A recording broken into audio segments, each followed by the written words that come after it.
আসসালামু আলাইকুম। কেমন আছো তোমরা সবাই? আজকে একটা অসাধারণ টপিক নিয়ে হাজির হয়েছি, আর সেটা হচ্ছে এআই, মানে আর্টিফিশিয়াল ইন্টেলিজেন্স। অনেকে ভাবে রোবট আমাদের জায়গা নিয়ে নেবে, আবার কেউ ভাবে এআই মানে সায়েন্স ফিকশন মুভির মতো। কিন্তু আদতে এআই কি আসলেই এত ভয়ঙ্কর, নাকি ওটা আমাদের নিত্যদিনের বন্ধু হয়ে গেছে? চলো আজকে আমরা একসাথে খুব সহজে এই ব্যাপারটা বুঝে নিই। এআই আসলে কি? এআই বা কৃত্রিম বুদ্ধিমত্তা হচ্ছে এমন এক ধরনের প্রযুক্তি যেটা মানুষ যেমন চিন্তা করে বা সিদ্ধান্ত নেয়, ঠিক তেমনই ভাবে কাজ শেখে এবং করে। তুমি যখন মোবাইলে ফেস আনলক করো বা গুগলে গিয়ে কিছু সার্চ করো, কিংবা ইউটিউবে তোমার পছন্দের ভিডিও সাজেস্ট করে, এগুলো সব এআই এর কাজ।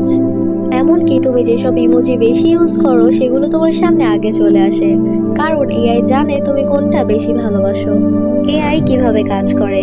এআই শেখে ডেটা দিয়ে, মানে ওকে অনেক অনেক তথ্য দেখাতে হবে।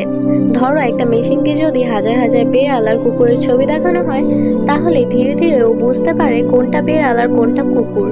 এই শিখে নেওয়ার পদ্ধতিকে বলে মেশিন লার্নিং, আর এটা এআই এরই অংশ।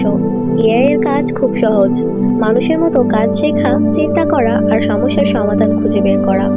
এআই কোথায় কোথায় ব্যবহার করা হচ্ছে আমরা হয়তো বুঝতে পারি না, কিন্তু এআই আমাদের চারপাশে রীতিমতো রাজত্ব করছে। ফেসবুকে যেসব বন্ধুকে সাজেস্ট করে, নেটফ্লিক্সে যেসব সিনেমা রিকমেন্ড করে, টিকটকে যেসব ভিডিও ভাইরাল হয়, সব কিছুতেই এআই জড়িত।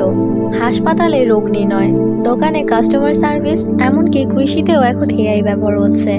মানে এটা শুধু ফিউচার না, এটা অলরেডি প্রেজেন্ট। এআই কি ভয়ের কিছু? অনেকে ভাবে এআই আসলে মানুষের চাকরি কেড়ে নেবে।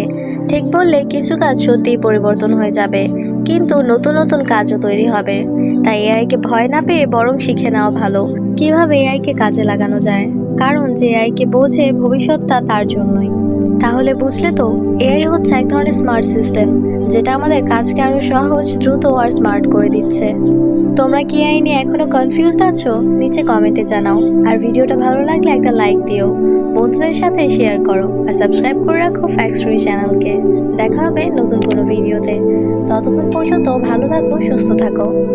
Thanks for watching.